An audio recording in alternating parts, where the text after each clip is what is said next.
ನಾನು ಫಸ್ಟ್ ಯಾವುದೇ B J P ಲೀಡರ್ಸ್ನ ಭೇಟಿಯಾದಾಗ ಅವ್ರು ಫಸ್ಟ್ ಕೇಳೋದೇ ನಿಮ್ಮ ರೆಸ್ಯೂಮಿ. ಕಾಂಗ್ರೆಸ್ಸಲ್ಲಿ ಒಬ್ಬರು ನನ್ನ ರೆಸ್ಯೂಮಿ ಕೇಳಲಿಲ್ಲ.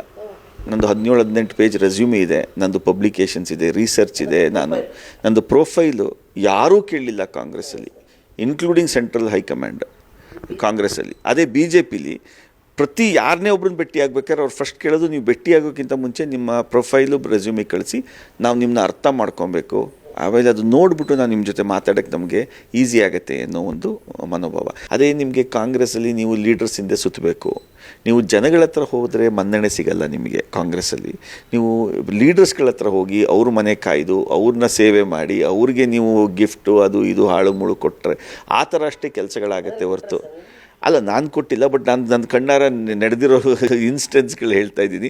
ಈಗ ನೀವೇ ಇಲ್ಲೇ ನೋಡಿದ್ರಲ್ಲ, ಲಾಸ್ಟ್ ಸೀಟೇ ನಿಮಗೆ MP ಸಿಗದೇ ಇರೋ ಕಾರಣ ಇನ್ನೇನಕ್ಕೆ ಇರ್ಬೋದು ಅಲ್ವೇ?